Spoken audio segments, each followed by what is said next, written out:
Was there ever another fight? That's so great that you and Bisping got to fight. That must have been. Bisping's a fun dude, huh? Yeah, he's crazy. He's crazy, dude. He's such a good villain. It's yes, he is because he knows what he's doing. It's like he's really kind of.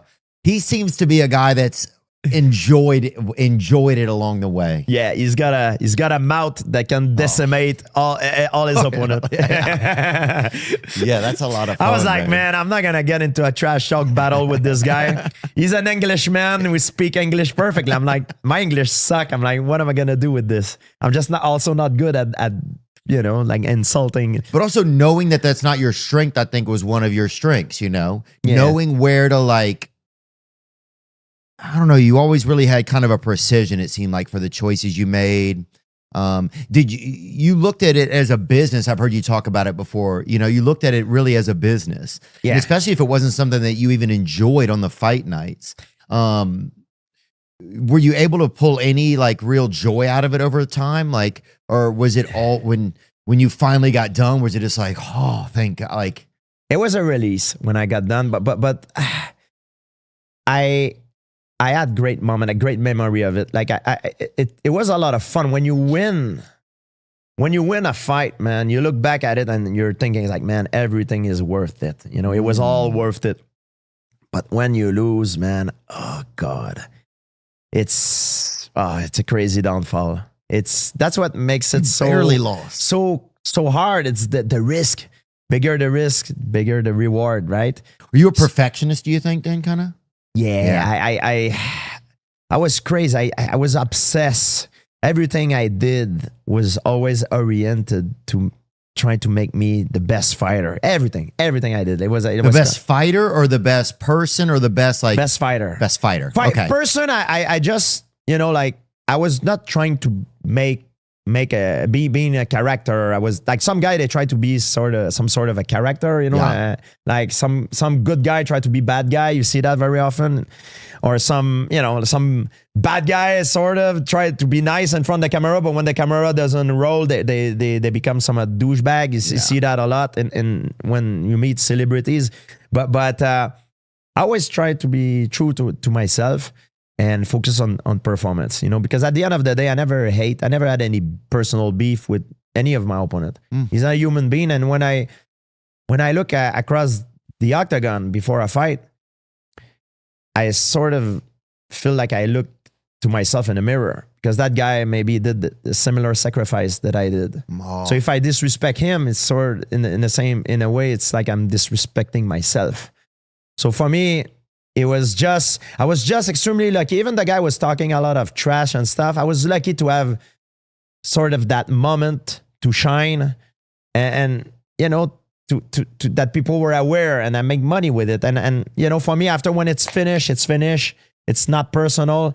And there's none of the guy that I thought that if they would be in trouble today, I would not hesitate 1 second to help them. Yeah. Like if they are at my reach, I would not hesitate 1 second to help any of them. And I mean it. Yeah. That's fascinating to look at your opponent and think, what if they made the same sacrifices as I did? Then what else can I even do? That's such an intense way to look at the other side of at the other person across from you. Well, but it's not only like they make the same sacrifice, but maybe they didn't have the same opportunities that opens to them. Yeah. Maybe they were not as lucky as I was. Yeah. I think the stars need to be aligning. I think life sometimes opens certain opportunities to you that if you wait too much, the door will close and it's gone forever.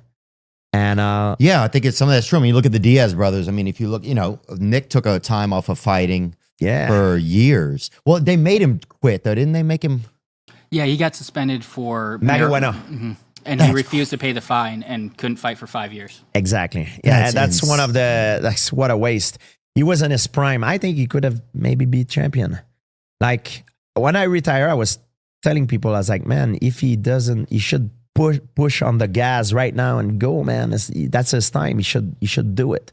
Was there a time when, has there been a fighter or something since then you look and you're like, man, it would have been fun to fight them? Or do you have moments like that? There's a lot of guys that I wish we would have fight, and that would be big fight. It would have made history, but you know, like it takes three entities to make a fight. It takes one fighter, the other fighter. It takes the promoter as well, and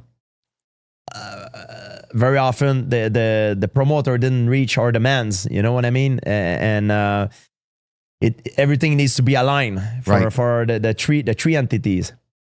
Yeah, I know people always talk about you and Khabib fighting, you know. Did that interest you kind of?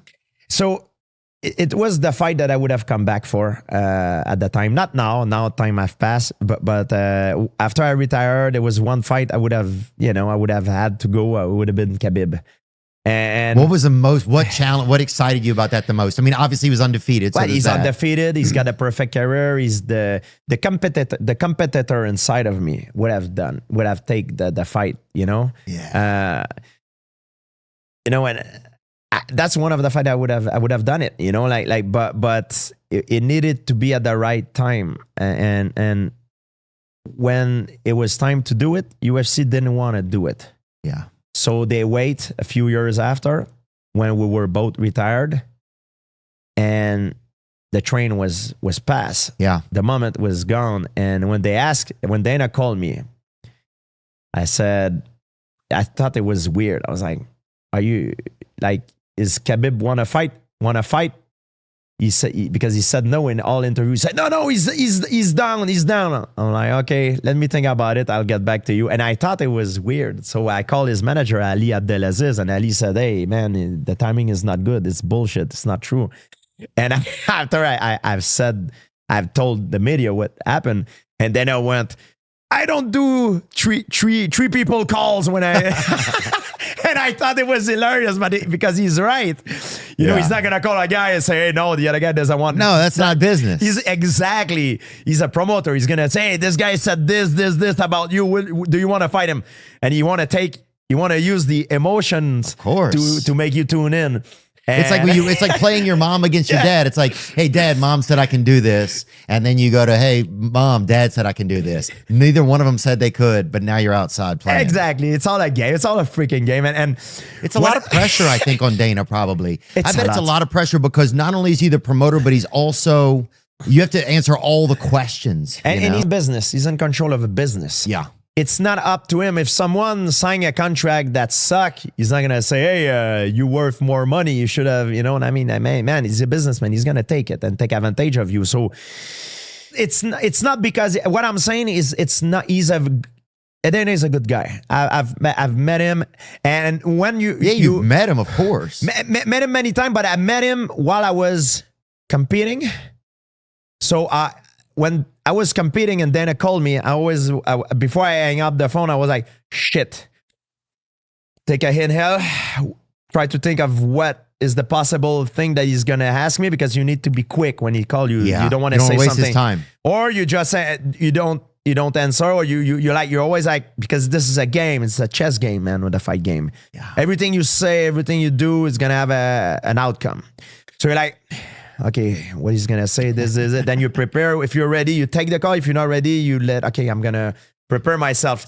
Let me take a breather. That's how it is. Yeah. Let me call Mike Brown. Let me get somebody to massage me during the off rounds. But the thing with Dana is my relation has changed over the year, because now it's more friendly. He calls me, I'm not even gonna hesitate to say, hey, Dana, what's up? Like, whatever, I'm ready for anything.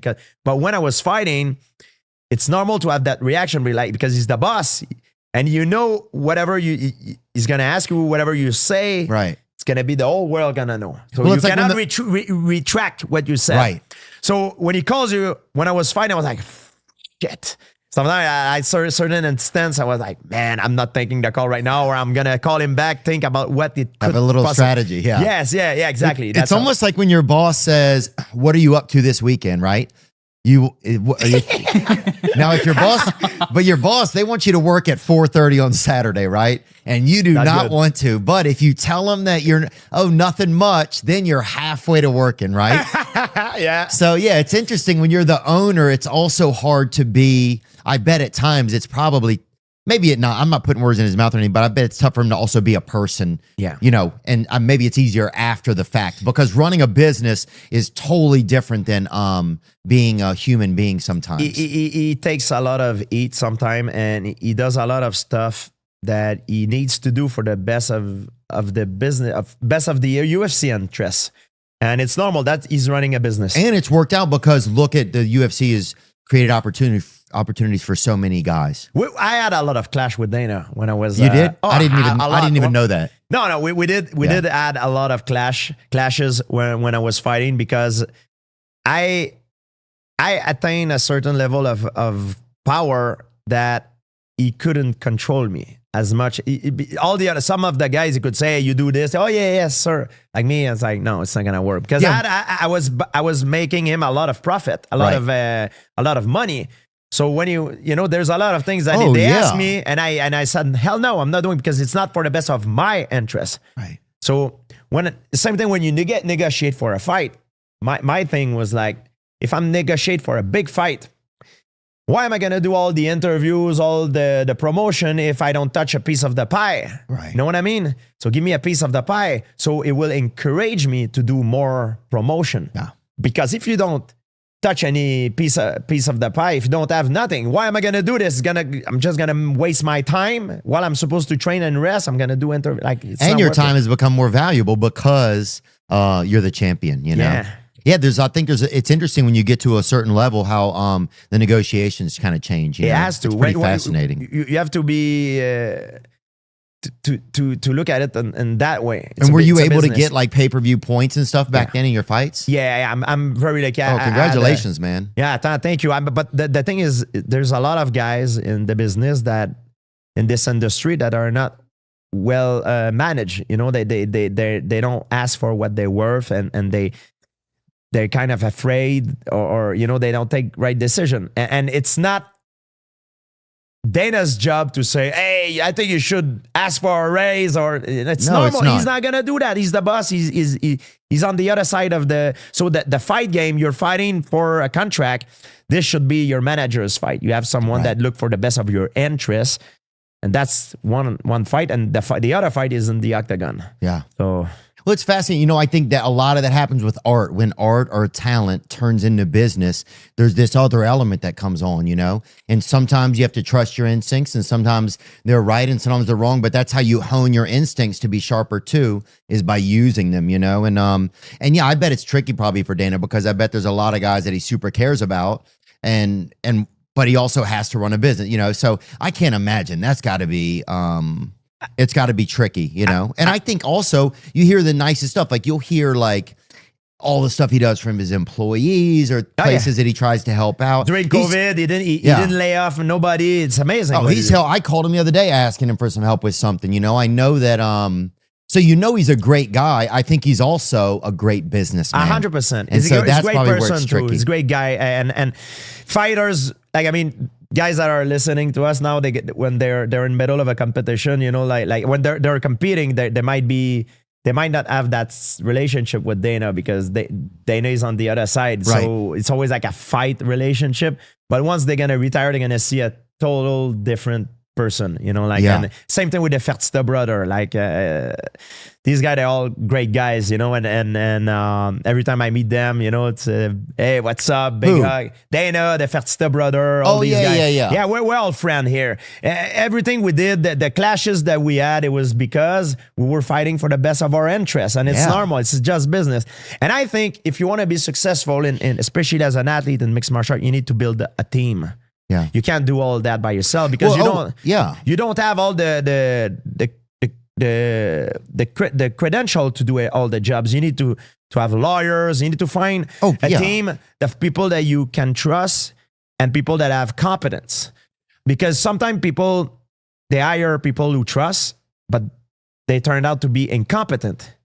It's bad because it's gonna make you do like how do you say, like air bike, you're not gonna go forward, you're gonna spin and and if you have someone who's competent but someone that you cannot trust, maybe he's gonna screw you down the road. It's tough, man. Starting to run a business or work with people, it's hard. But then you also one thing is like people criticize Dana and the UFC, but no other promotion has been able to sustain itself and establish itself and make it go that, and flourish. So I think it's It's fascinating, and I think it is.